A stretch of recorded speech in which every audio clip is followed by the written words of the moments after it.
Does your shirt say "Let's start a cult"? It does. It's got. Oh, and it's got Kool-Aid Man. That's dark. Yeah, I like it. They didn't actually have Kool-Aid. No, they used Flavor Aid or something? Flavor Aid. They used Flavor Aid. And what is it? Graveface Studios in Savannah has several of the original packets. Really? Yeah. They got them in frames hung up on the walls. That's dark. It's really bleak. That's bleak, man. That's a tough one. To Because on one hand, that's horrifying. On the other hand, I really want to see it. I want to go see it. I want to go see that. So yeah. You know what else I want to see? What's that? Hey there, everybody. Welcome back to Pixel. My name is Kevin. With me, as always, is Phil. On today's show, we're talking to Troy Denning, the author of Halo Outcasts, which we read on the pod just a book ago. A book ago. Yeah. So we had a lovely discussion with Troy Denning.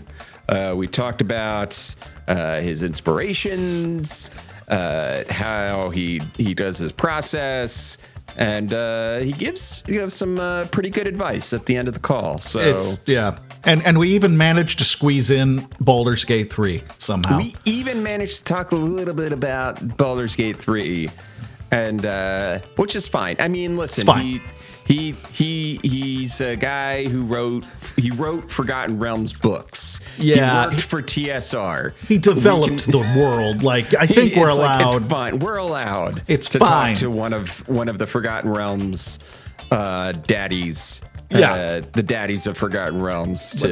What choice do we have in a moment like that? What choice do we have at a moment like that, other than to say, "What did you play the video game?" Did he? Didn't he? You have to listen to the episode to find out. You have to listen to it to find out. Yeah. Here it is. Troy, thanks for coming on. What are your first experiences with Halo? Well, my first experience with Halo was actually lore. I had worked with Karen Travis in Star Wars.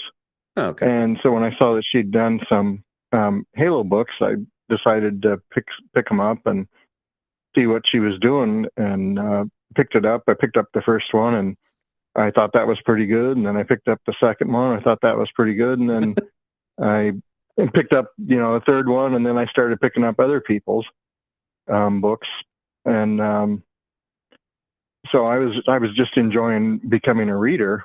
Mm-hmm. And at about that time, I was in Seattle for a meeting for Wizards of the Coast, and happened to bump into. Of course, I worked with TSR when I was younger, and I was getting together with some friends from Wizards, and one of them mentioned that he had been approached to write a Halo book, but he couldn't because of non-compete clauses. Sure. And I said, "Oh, that's too bad. Halo, I'm really enjoying reading that. That sounds like a great opportunity." And a couple of weeks later, Ed Schlesinger gives me a call and says, "Hey, do you want to write some Halo?" That's awesome. It's like the best kind of right place, right time kind of situation. Honestly, Troy, you're kind of in the same boat that me and Phil are. I mean, we're gamers, obviously, but neither of us are huge Halo players. But we have been on this podcast, been going through all of the books. We're kind of in the same boat. We enjoy reading them more than we do playing the game. Oh yeah. Well, that's the way I am. Is that, of course, I was way back in 1982 went to work for TSR as a tabletop role-playing game editor and designer, and have been in gaming pretty much my whole life. But when it started to move into video games, I played a few and quickly realized that was crack for me. I would sit down and start playing one, and then it would be like 2 days later, my wife would ask me if I was ever going to come out of my office again. So that's so amazing. I kind of avoided the video games and until I got the chance to write for Halo, and then I had a good excuse to to play through the whole campaigns. Oh yeah, it's research then. Yeah, it's research. Yeah, it was. It was like 5 campaigns. Well, it was actually 4 when I started, but Right. 5 quickly after that because once I had played through all the first 4, and then the Halo 5 came out, I had an excuse to play through them all again. Honey, I've got to do this. It's for the job. I gotta. What do you want from me? Yeah, exactly. So that's the way it has worked for me. That actually leads into the next question perfectly, because one of the things we talk about on our show all the time is adaptation and the process of it. And so with the books that you've written for this franchise, tell us a little bit about the process of adapting them. Did you pitch plot ideas to them, or would they come to you with the idea? We've got this idea, can you write it? That kind of thing. How did that process work? Well, it works differently every time. And it depends a lot on what the intellectual property needs. Typically they have some sort of publishing program in mind, and it has some relationship to what the main property is doing. But it just all depends on where you enter the program and where the program happens to be at the time. So with my first book, I was out in Wyoming visiting my parents, and my dad was dying of cancer at the time, and they had we had a phone meeting at the time, and they basically said, what are you interested in writing? And just like an open-ended question. And I was my dad had been a detective for part of his time, and I just said, well, how would you feel about a detective story? And they said, oh, that sounds great. And so we kind of went on from there, and I wrote invented the character of Veda Lopez, because I didn't want to actually model the detective on my dad. Right. He was just kind of the inspiration for this story. And from there, it was, I think, really, I was really impressed that they were able to give me the freedom to just do that. Right. With my first book. And from the get-go, I was impressed by how easy it is to work with 343, because, most intellectual properties have some parameters that you're not allowed to bump up against or go past. Sure. And it'd be like me in Star Wars, and I would always try to make a Gamorrean Jedi, and they would just say, no, Gamorreans aren't Jedi, You gotta try, though. You gotta try. I mean, I had to try. One of those little pig dudes waving a lightsaber around. Come on. Come on. That's Yeah. Everyone wants that. I know. That's what I kept saying, but then I kept forgetting that they had told me no like 3 or 4 times before. So I had to put one in every book and pretty soon I think they thought I was joking. This guy's messing with us, right? That's what he's doing, right? Yeah. Meanwhile, the Gamorrean Jedi. Yeah. But 343 was like, instead of doing that kind of thing, they would just say, well, we can't do it that way. How about we try it this way? Oh, that's great. So there was a lot of freedom. That's good. What that does for writers is it makes you happy to push up against the boundaries. You feel like you have a lot of freedom, and you can do what you need to do for your story without worrying that you're going to end up rewriting 100 pages or something. Yeah. So, because they'll find a way to make it work. And so far, knock on wood, they always have. Yeah. So So did it start out that way? Like, have they given you more rope basically as you've gone on, since you've written several books with them? Is Yeah. that, have they been a little bit more accepting? Because I know you said they don't really push back. They just kind of offer a suggestion of a redirect. Yeah. But have they let you kind of go a little bit further in that boundary pushing? I don't. It would be hard to actually envision them actually letting me go further. I think because they've never said no. They've just said, let's do it this way, or we can That's try great. it this way. That's cool. Yeah. Yeah. So, which is one of the things that I really love about working with them. Right. But what has happened as we write more books is that they're bringing me quite often closer to the main property storyline. Right. So, for instance, when I wrote Silent Storm, that kind of came from them. I had written I think 2 Veda Lopez books at that time, and then the next book notice or idea I got was just a picture of the Master Chief's helmet, and and then I called up Ed and I said, what does this mean? And he told me, yeah. And he told me, well, we want you to write the Master Chief, and then as a young warrior. So, and that was so cool. How Silent Storm and Oblivion came about. So the basic core ideas of those kind of came from 343. Gotcha. Yep, as did Shadows of Reach. Of course, by then we were tying pretty close into Infinite, and they kind of said, we want you to do this to help explain something that happens in Infinite.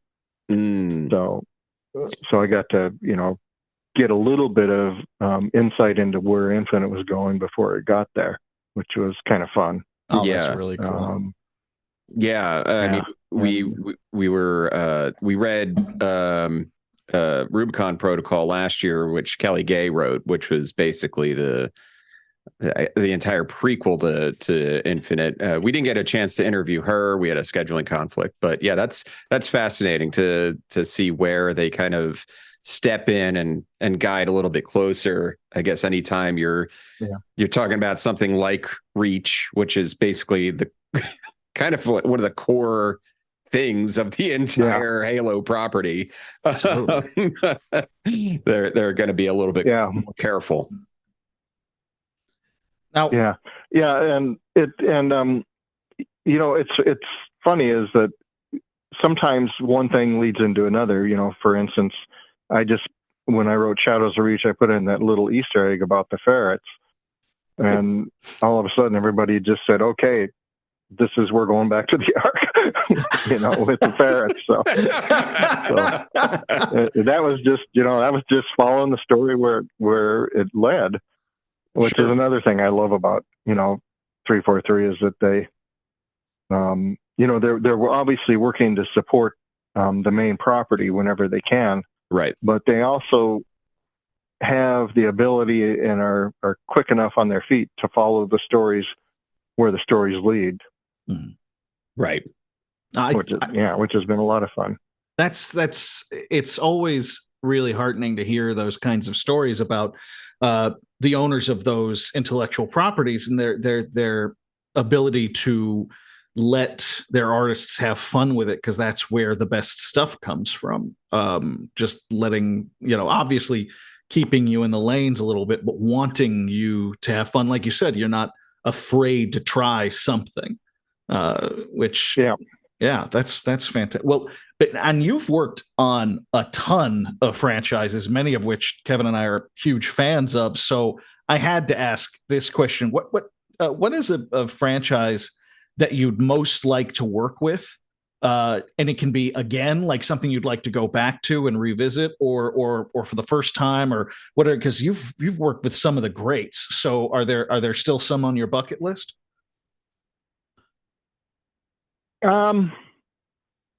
I don't know whether I tend to be a guy who steps into a franchise and lives there for a while. Sure. And I'm because I feel like until you've written a couple of books in a franchise, you really don't know it well enough. I mean, I would never write for a franchise that I didn't enjoy. My agent one time told me I was kind of a hired gun, but I'm not really. I'm just a guy who enjoys writing in certain franchises because he loves them and gets interested in them and when the time. I mean, I've probably got half a dozen books that are unfinished of my own that are my own intellectual properties that I've started and worked on, and then along comes this bright shiny bauble and they say, hey, you want to write this? and then at that point you're like, okay, do I take the one where I know it's going to get published, or do I keep working on the one where it might get published? And Right. and so you kind of end up having those golden handcuffs and going off to work on the bright and shiny baubles that are coming along. Yeah. And I've I mean some there are some franchises that I've been talked to and offered to work on that I would have loved to have worked on. I don't want to say what they are exactly. Gotcha. But what happens is, I'm in the middle of writing something else for somebody else, and schedule just doesn't work. And I may be scheduled at times 2 or 3 books down the road, which is a year and a half or 2. And the way the publishing programs work, they can't really wait that long for you to free up. So there have been, an old good friend of mine from my days at Pacesetter has several times said, hey, you want to come and work for me on the franchise that he owns? And I'm like, oh yeah, I'd love to do that. And then we start talking about scheduling, and it's like, it's just not going to happen.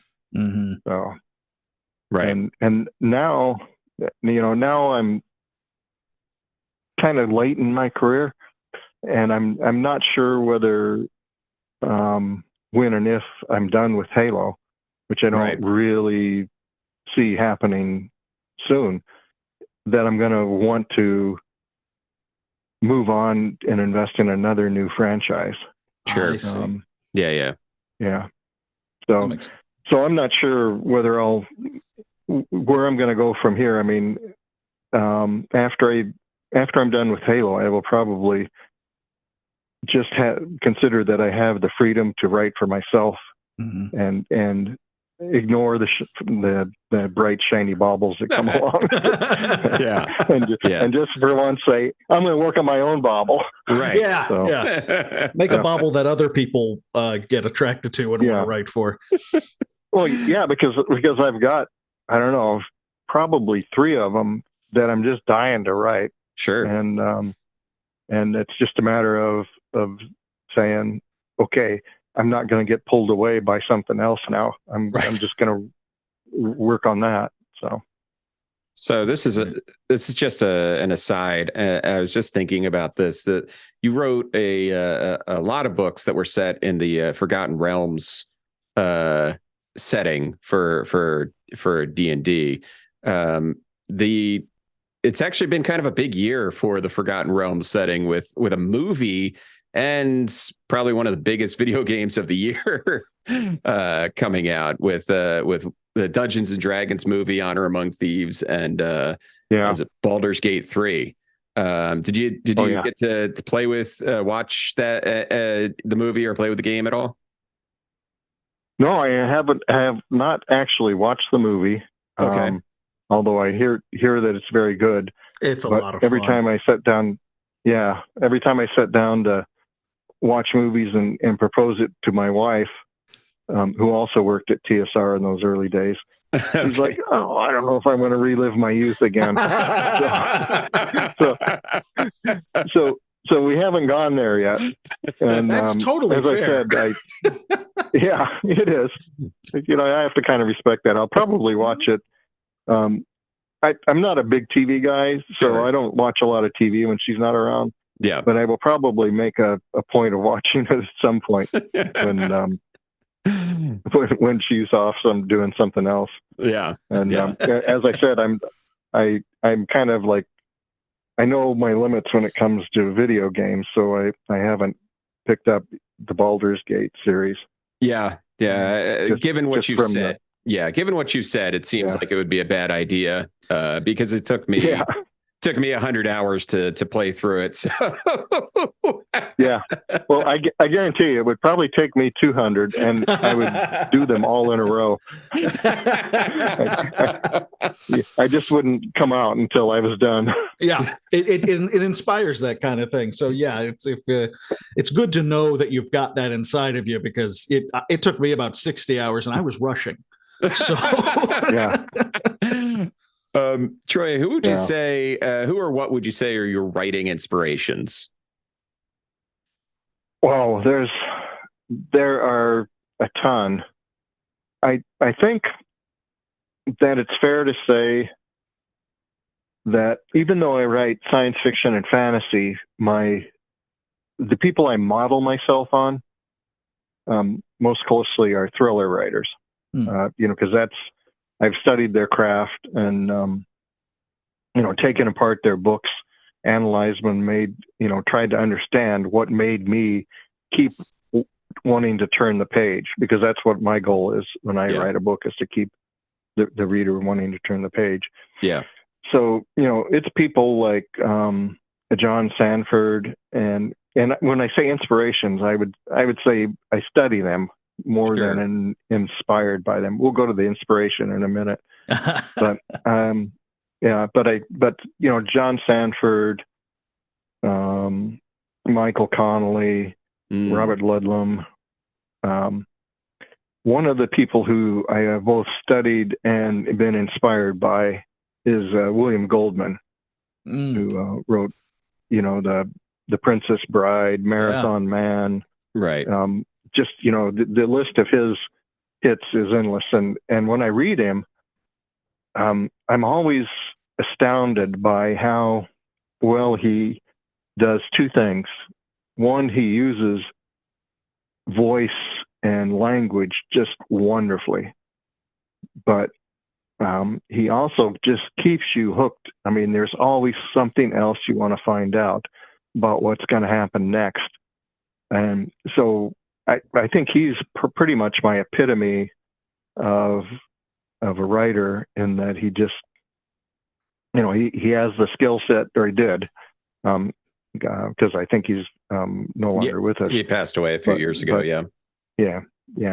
But, he had the skill set to just communicate anything he wanted, and not only to communicate it, but to make you kind of follow along and just be caught up in the narrative. I mean, when you take a look at some of the fight scenes in The Princess Bride, and the sentences they're like 2 paragraphs long. They just keep going on and going on and going on, and you can follow them, and you just keep drawing along, and it gives you that whole feeling like you're just caught up in this big whirling combat. And then some of the things that like in the Marathon Man, like one word, boom, and it it hits you, and he conveys more with like a single word of action than most people do with the sentence. So that he is really truly one of my inspirations. Michael Crichton also. Oh, Michael Crichton. Yeah. Oh, yeah. Yeah. When you read, I mean, I always loved, like the Andromeda Strain and everything, how well Crispy was with detail, and how well he understood science, but could keep you pulled into it. Right. And then I was thinking, he's really just a solid thriller writer writing in the science fiction area. And then I read Eaters of the Dead, and it was like, oh my God. Yeah. This guy. Yeah. That's an underrated book. Oh yeah. I don't think people understand how good that book is. and how good the voice is. But what he did with that, it was like, just so every time I picked up a Michael Crichton book, it was always like I'm just kind of learning something new, about writing. So those are kind of my inspirations from how to write kind of viewpoint. And when I was growing up, my inspirations were like Asimov and I just read their books and loved them. Burroughs, Arthur C. Clarke, just the old classic science fiction guys and Sure. Tolkien fantasy guys. Yeah. So I think it makes perfect sense, actually, when you say that you learn a lot and take a lot of inspiration from the thriller. I was about to say that. Yeah, because the opening of Outcasts, Kevin and I both agreed that opening, the basically the checkpoint scene, it was basically like a police car stop, and I was like, this is so tense. It was incredibly tense. We said it was like an episode of 24, like you could see the clock ticking, and I went, holy shit, okay. that's a great start. It's not what it tells you immediately what kind of story you're getting into, where the franchise Halo is such a huge, grandiose space opera, and it's getting into a more personal, skirmishy kind of story. So that makes perfect sense. yeah, and with Halo, you can do. That's one of the things that I find so interesting about it, is you can just do almost literally any kind of story. Without pushing outside the franchise. It just has room for everything. Absolutely. Yeah, I mean, I would love if Halo did what Games Workshop did, and introduced a horror label. That would be fascinating. What's that called? The Black Library. The Black Library did. Yeah, they've got a. Yeah. They've got their mystery imprint. They've got a horror imprint. They've been playing with it a lot. Because I agree, Halo is a very flexible setting. Yeah, surprisingly flexible. Yeah, and Halo with horror. I mean, it could do any kind of horror. Yeah, there's just the potential for that there. Yeah, exactly. So, I mean, Star Wars did that once with, I can't remember, Death Troopers. Red Harvest, I think it was. Yeah, or Death Troopers. Yeah. And it was kind of splat horror, and it wasn't my thing. Yeah, but I think it kind of demonstrated the difficulty of actually doing that in Star Wars, because Star Wars, I think you're thematically limited in a way that you aren't in Halo. Right. I agree. I think no matter how serious and dark Star Wars gets, there's still a level of wholesomeness to it that's kind of hard to shake. So yeah. Well, and Halo, I've always liked that it doesn't really. I mean, it has a lot more room for the dark undertones and the moral ambivalence. Yeah, absolutely. Right. Now, I have a hunch on this one, and I bet Kevin does too, but we've got to ask, what was your favorite character to write for in Outcasts? Who did you have the most fun coming back to chapter after chapter? Oh, I love all of my characters equally. Oh, good. Very diplomatic. Okay. I love all of my children equally. Yeah. It's but that's always a hard question to answer, and I get asked it a lot. Sure. And the answer is, honestly, it's whoever I'm writing at that moment, because when you're writing a character, you kind of have to love them. You kind of have to be in their head and on their side and living in their skin to write them well.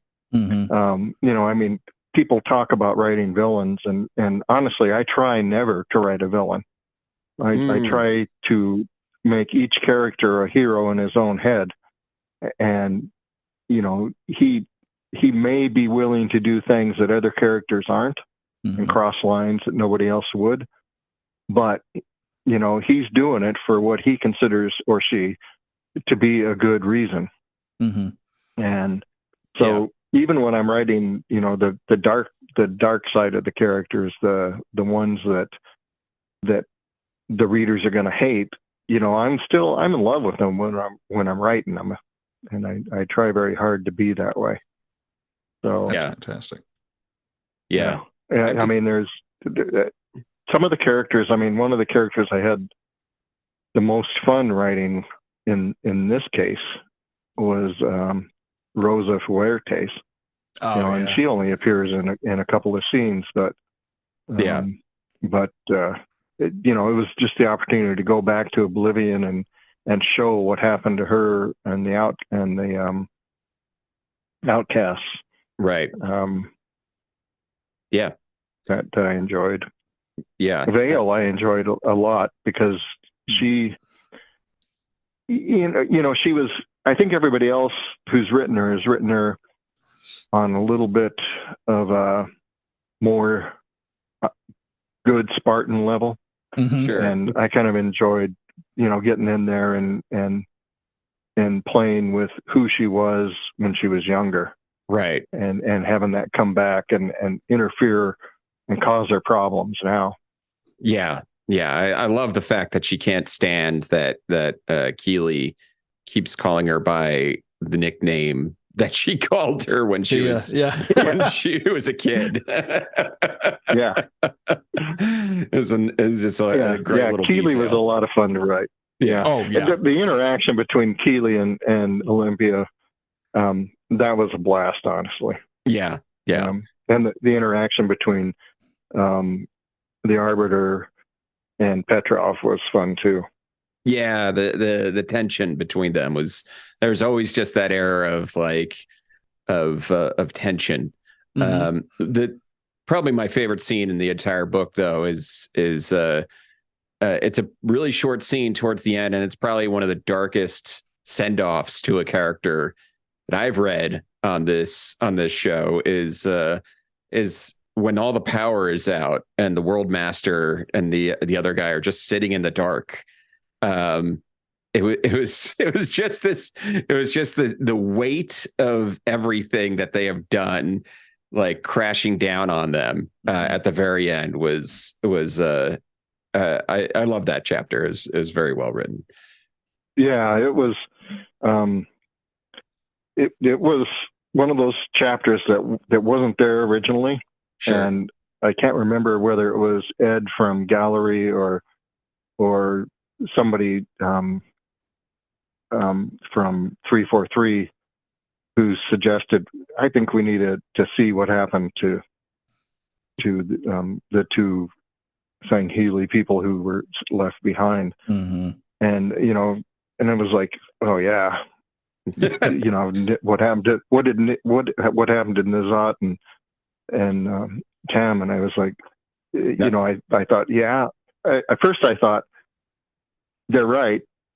I really do need to show that. And then when I started to think about what I was going to show, it just seemed natural. I mean, here's two guys that have been worshiping these false gods for their whole life, and what is that going to mean to them now? And and how do you show how devastating that would be? Yeah, and it was just it was just there. Then it just made sense.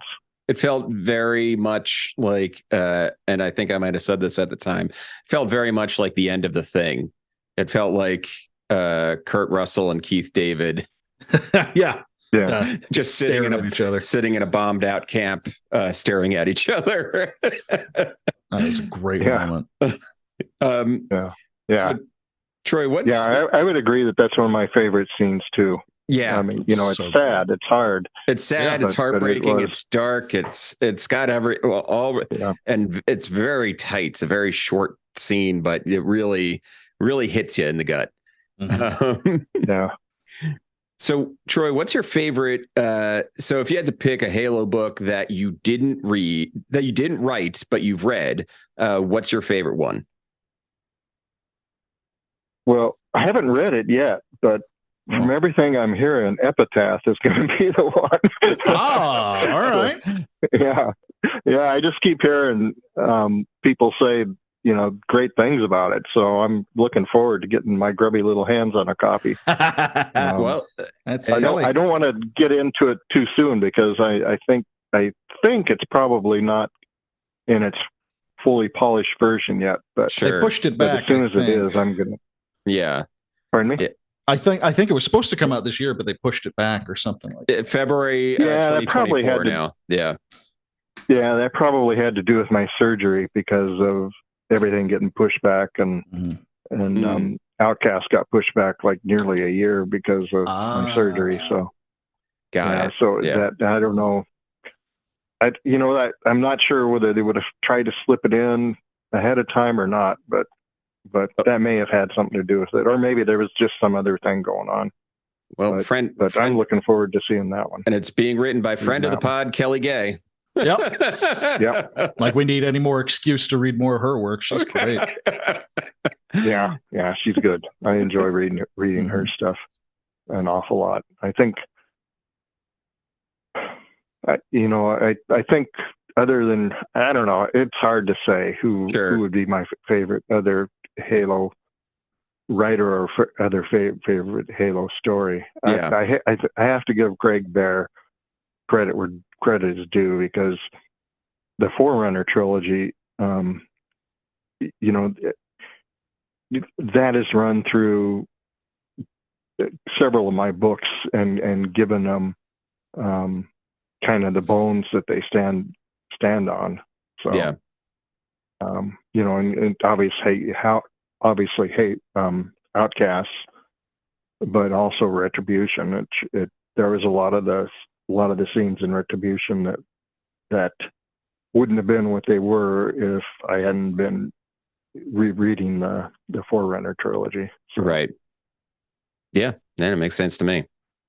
Nice.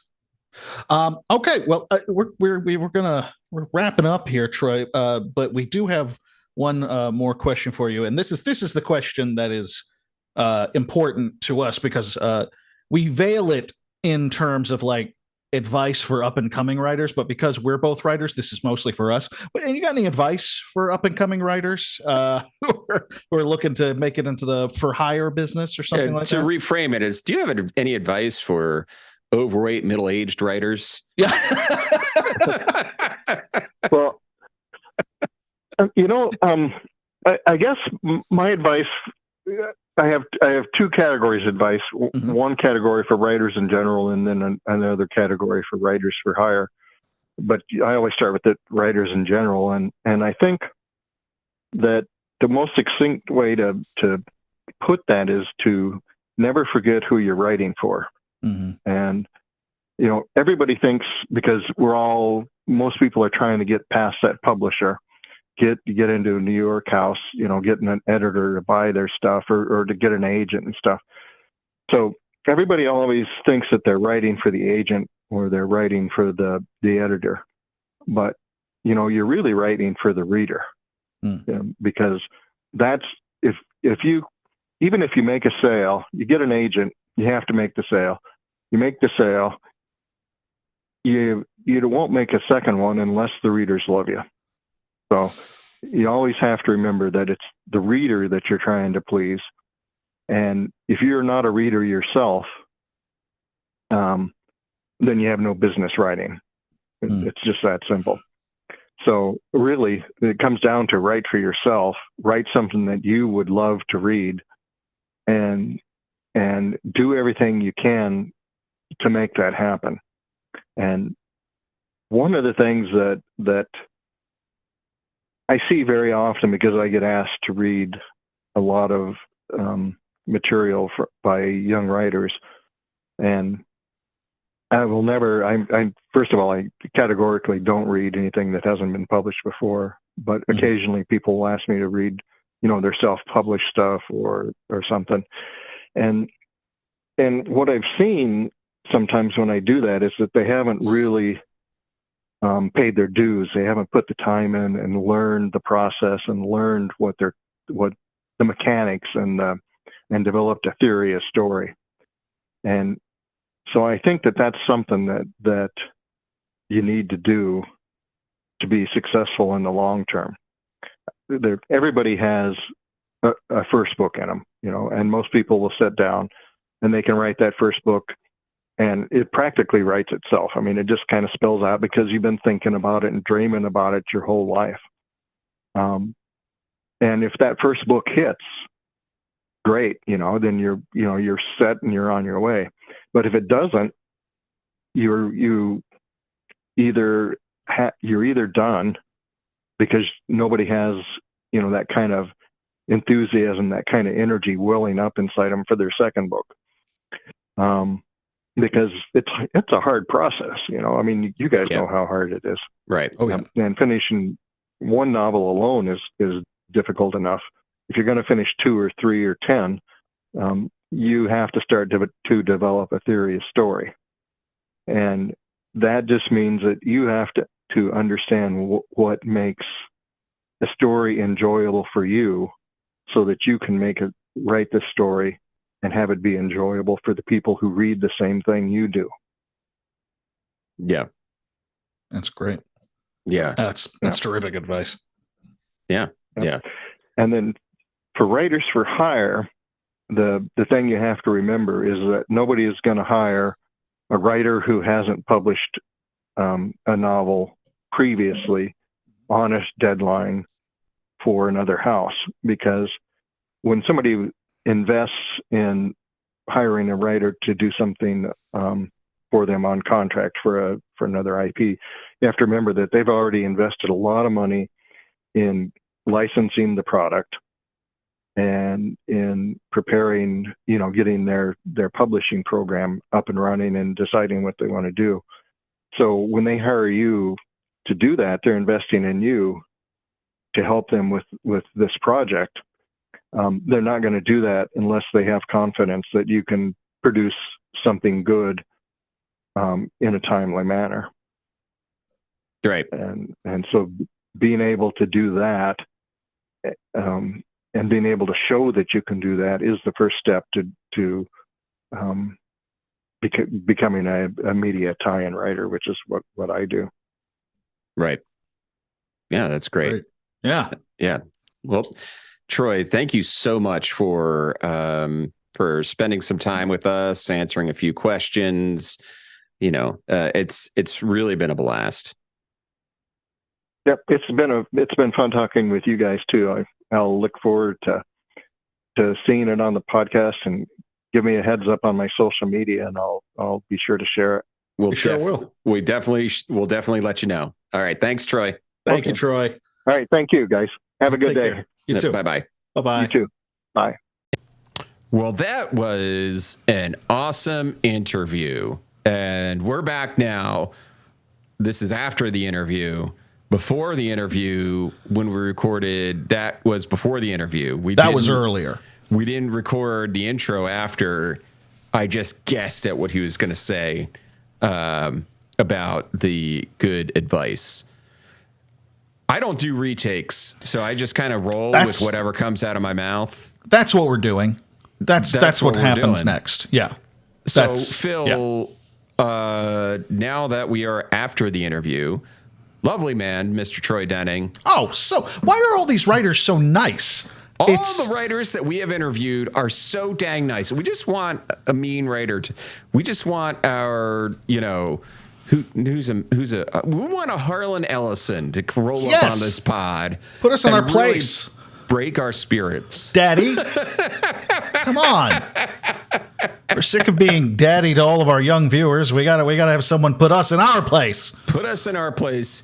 The ghost of Harlan Ellison. That might happen. He's dead, right? He's dead. He's super dead. He's super dead. He probably wouldn't haunt us though unless we paid him, which is his right.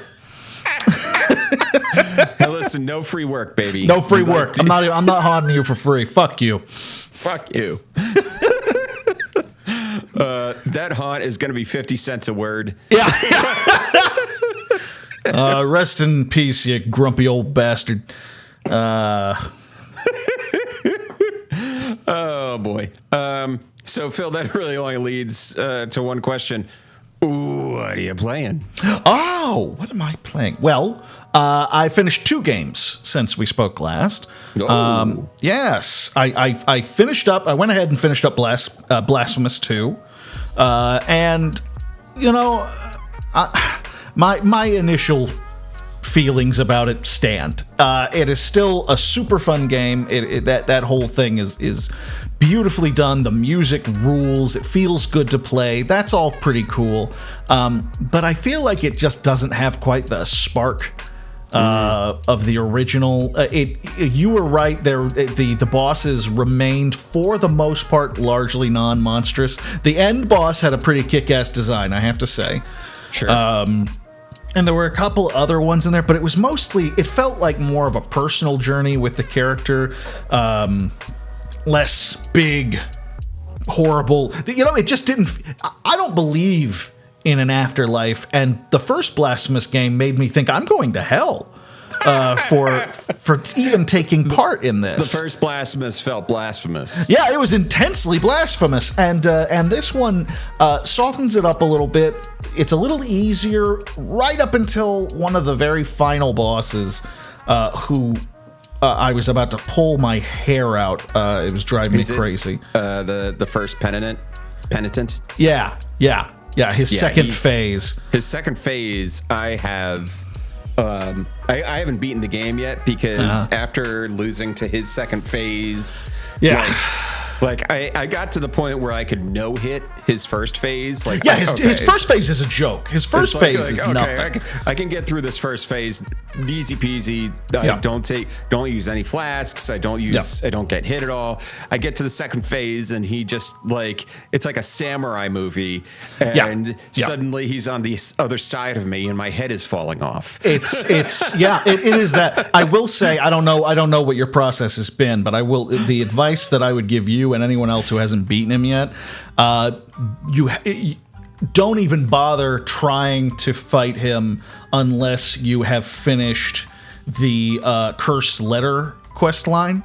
Okay. Because that gets you a spell that stops time for about 3 or 4 seconds. Got it. And you know, so I hooked myself up with the altar pieces that involved getting my magic bar up faster, and I took out my big ass war club and I stopped time, bam, bam, bam, bam, bam, and I started learning how many hits I could get in safely, because he doesn't even give you time to fucking heal. No. You don't. It's absolutely ridiculous. So don't even bother if you guys are getting there, and you just do the Cursed Letter story. Yeah, and that'll get you a spell that in my opinion is basically required to beat him. I still came damn close. So you have to beat Flash Man and then Quick Man. That's what I would recommend. Yes. Top Man, then Shadow Man. That's really your best bet. But yeah, it's a little when it finally janks up the difficult, and then of course the final boss is the easiest boss in the entire fucking game, which by the way I was fine with, because after that fucking shit show I was like, penitent, it's like, yeah, I'm fine. I beat him on the second try. I was like, you better not fuck with me over this. I do not want to do that again. I will not finish this game.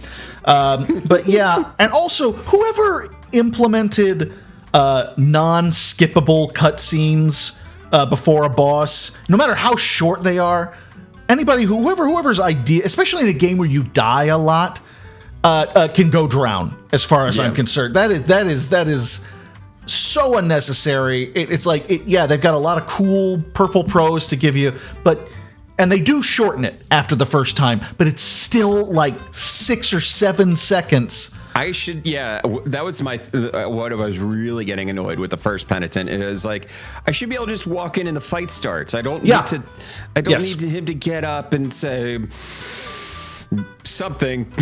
Yeah, because I don't care at that point. The storyline at that point, I'm just trying to kill the guy.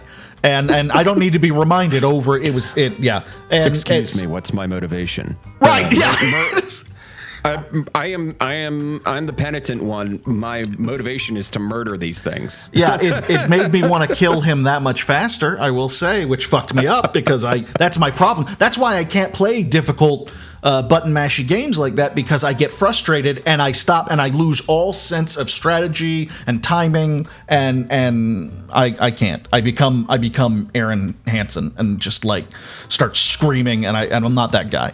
But I think.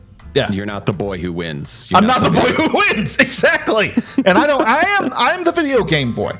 And so I think overall there was a lot of the stuff that I loved about Blasphemous in there, but not a lot of improvements. You know what I mean? And that's what you want in a sequel. You want you get more of the same, which is great, but you want to see some bumps and it didn't have a lot of improvements, and it did have some moments that weren't as good. Still, and I feel bad because this sounds like I'm giving it a bad review. There is still a better than average chance that it will be in my top 10 games. I really enjoyed it. It was beautiful. Their style, their art direction is breathtaking. It's amazing. Yeah. But I think because I loved the first one so damn much, it makes me harder on it. Harder to, I think one of the things I liked about the first one was the terror of just killing something and watching it die in just an absolutely horrible way. Yeah. Like that, I felt like that was missing a little bit from this one so far. It's just, so, it doesn't feel the same. What else are you playing? I went ahead and played Dangeresque, which Dangeresque. is Dangeresque. The Strong Bad game, right? That's right. Strong Bad point and click. Dangeresque. I loved it. It took me about an hour and a half. It's got all of the silly, because for me, fall is Homestar time because I discovered Homestar in college. That's to date myself. Same here. And so watching the Halloween cartoon, that's always been Homestar for me. And so I was like, ooh, there are these two new point and click Homestar games. I better get that and play them. And Dangeresque is silly. It's fun. It's got a little tiny touch of moon logic. It is not a challenging game. For the most part, there are a couple of moments that you'll go, wait, how does that work? But I'll give it to them. When you figure out what you're meant to do, you do feel very proud of yourself. Yeah, it's silly. It's goofy. Homestar Runner is probably one of the best examples of a franchise that has known what they were about and not altered it since its inception. Yeah. They haven't really, they're just like, no, this is what we do forever now. 20 plus years. Yeah. It's like, we appeal to millennials and young Gen Xers who were in college and high school, specifically, I want to say around 1997 to 2007. Give or take. Give or take. Yep. That's and they do a wonderful job, and they haven't fucked with the formula. They never fucked with it. I mean, they don't have to put out as much stuff as they used to. And no, that's true. That's true. It's like once a year they might do a thing, but I respect it. You know, they're just like, we're doing this because we actually like doing this. They used to do a Strong Bad email every Monday. That was what you looked forward to every Monday. Monday was when Strong Bad email coming up. Yep. And that was what you did. Yeah. Scroll button. Just no. So it was wonderful. Checking my email. Yeah.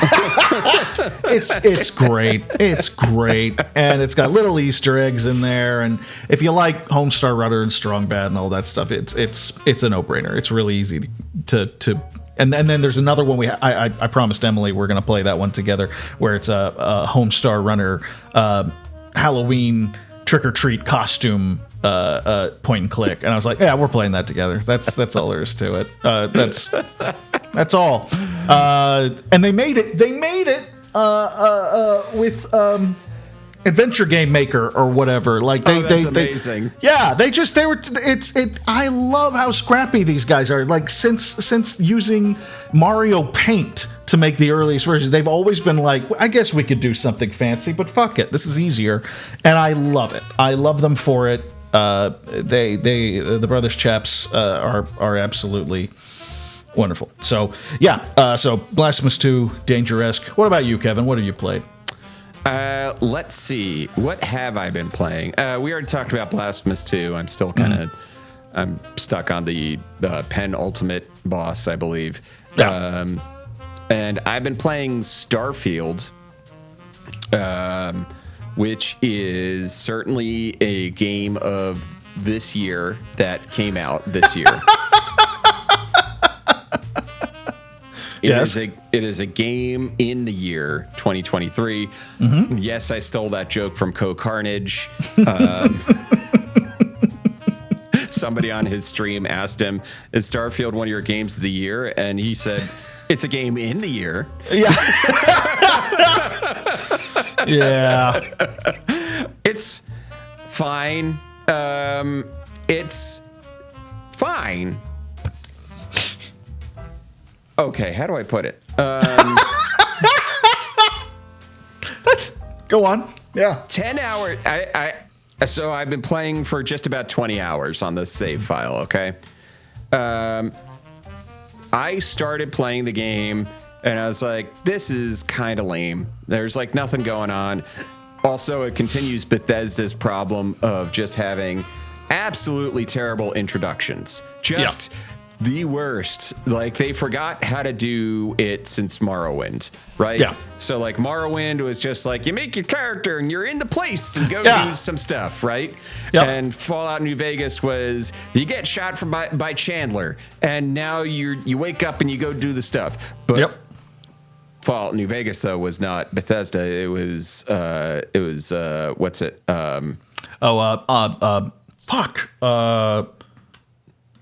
Obsidian. The other Obsidian. Yes. Obsidian made Fallout New Vegas, published by Bethesda. Yes. But yes, so you got Fallout 3. You spend 15 hours in the vault just growing up from being a baby before you even get out. Literally. And then people are like, "Oh, you like that? Well, here's Oblivion, and you're gonna spend like your lifetime in the prison sewers before you get out to see daylight." People are, and then Todd Howard was. People seem to love this. Everybody's like, "No, Todd," and somebody's saying, they're saying "boo earns," and then Todd was like, "All right, for Skyrim, we're gonna make an unskippable cutscene basically for the first however fucking long that takes until the dragon shows up, or Macho Man Randy Savage, depending on which mods you're playing with." If you're playing the correct way. If you're playing the correct way, it's either Macho Man or Thomas the Tank Engine. The tank. Oh, that's a good one too. Forgot about that one. But yeah, so needless to say, the most popular mods for all these games is ones that let you just like fucking skip the opening, right? So right now for Starfield, circling back to Starfield, you start in a mine and you have to learn how to mine for minerals, which is a thing you can do in Starfield. It has its own No Man's Sky elements, but yes, you mine for minerals, and then you touch a thing, and there's bright lights, and you are the special. And now there's a guy coming down, and he's like, "Whoa, shit, you're the special. You found the thing. Take my ship and go talk to the people who are looking for more of the special." Oh, shit, pirates are attacking. So you got to kill the pirates, and then you get up on the ship, and it's like, first things first, you can't go talk to the people. You got to go massacre more pirates because they're just going to keep following you. Sure. Needless to say, sure. Obviously. And this is why a friend of the pod, Evelyn from the channel I Am Error, said, they make these gigantic sandbox games, and you can be whoever you want to be as long as that person's a serial killer. Pretty much, yeah. Yeah. Spot on, Evelyn. That's how the game starts, because when you're attacked by the pirates, it's like up to you to kill 90% of them, yeah. Even though there's like 40 people with guns. shooting at them. And then you have to go to this pirate base and just kill all of them there. And then you don't get a chance to do a persuasion check until the very end. And you save like the one pirate captain. And you're like, you shouldn't do this anymore. And he's like, you're right. Oh, fuck that. I'm just like, look, I'm sorry. They didn't know what Baldur's Gate 3 was going to bring. Yeah. But also, they've been doing the same shit over and over and over again. Yeah. So I'm like, I hate this game. And then something happened. Where's that turn? I stole something, and I got like, you have a bounty on your head now. Someone saw you steal that. And I was like, nobody saw me steal that. Bullshit.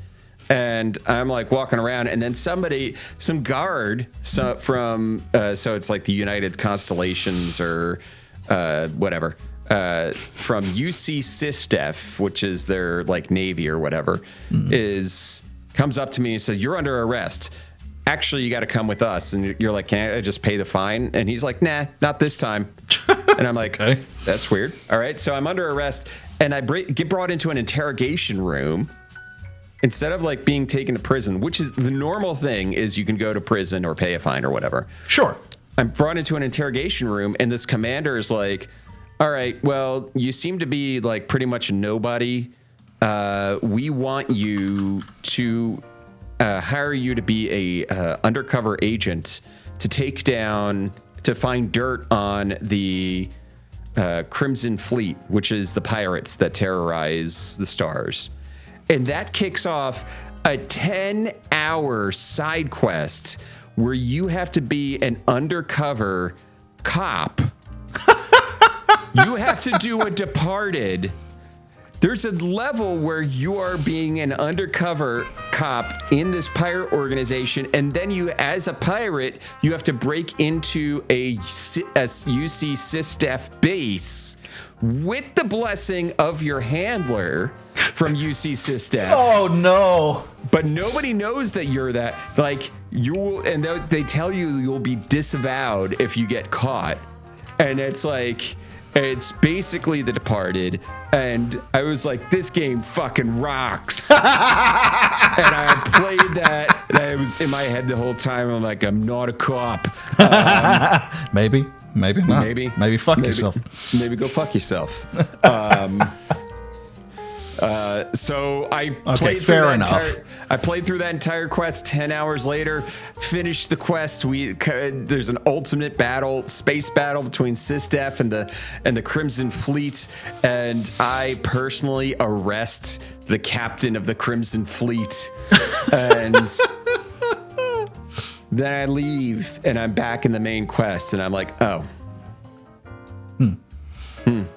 It's like, it was like the highest of highs, and then I'm like, they're like, would you like to go find some flashing light artifacts now and mine some minerals? I was trying to say, it's like you've just got done with this Errol Flynn high space opera adventure. They're like, well, you want to mine for carbon? Or do you know you can set up outposts that will mine for you? And I'm like, sounds fun. I guess that's. I just look off in the middle distance to my days as an undercover operative, where danger lurked around every corner. And you're supposed to retire now. That's the whole point. Yeah, they wanted to make you feel good. Yeah. And it was like, there were so many people on the pirate side that I kind of liked. And in that final battle, you end up like personally killing them all. Oh, Jesus Christ. Like, there's this really cool character called Jasmine, her name goes by Jazz. And she's an engineer. She's funny. She's witty. And she sicks one of her robots on you, and you kill the robot. And then you're looking for her, and she's just like running away from you, shooting with this tiny little like pea shooter. Like, she doesn't have anything. She doesn't have an armor on. She just has like a little gun, and you kill her. Oh my God. And you're just like, Jazz.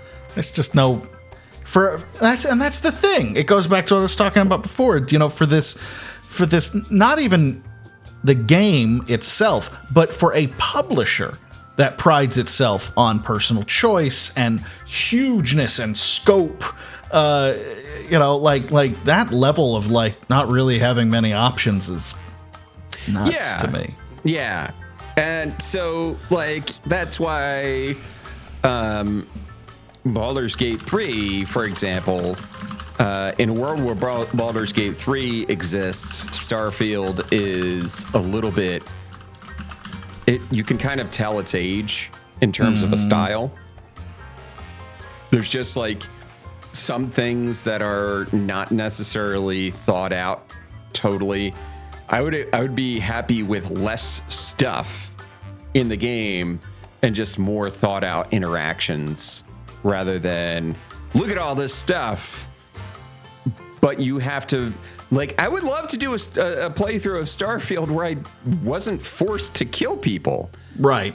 In Baldur's Gate 3, there's obviously forced encounters, but there's a lot of stuff that you can talk your way out of or you don't even have to do a battle encounter. The goblin camp, you can poison the goblins ale instead of actually fighting them. Oh, the spooky doctor scene is like that. It's a really good one. You can talk him into killing himself or having his nurses kill him. Right. You can drink a guy to death instead of fighting him. I love that scene. Oh, so good. I love that whole section of the game. So spooky and good. Amazing section of game. Oh. You can tell every one of those bosses to death. Pretty much. Yeah. Yeah, Bethesda is just they're an old ship and they need to start turning, because they're barreling ahead with these kinds of games that are increasingly out of fashion, and they're goddamn it gonna make them. And it's Yeah, there's weird little things. I did this whole thing with the pirates, and then I go to a place and there's still some Crimson Fleet pirates hanging around. I thought I got the whole fucking gang. I thought that was the point of the mission. There shouldn't be any. They should be gone. I committed a genocide. Against the pirates. With cat-like tread no more. Yeah. Oh, man. Anyway, that's what I've been playing. Okay. So before we go, we want to just do our shout out to our favorite patron. Absolutely. Friendly friend, are you out there listening? Friendly friend? We hope you are. We hope you are, friendly friend, because you are on our Patreon and top tier. We love you for it. Thank you so much for supporting Geek us. Scholar, right? That's what we called it? Yeah, Geek Scholar. Thank you, Geek Scholar, for showing us your love. It means the world to us. Thank you so much. I pulled up a new tab on Google, and it's a nebula, and now my face is all... That's a good lighting setup, yeah. That is a neat lighting setup. Yeah.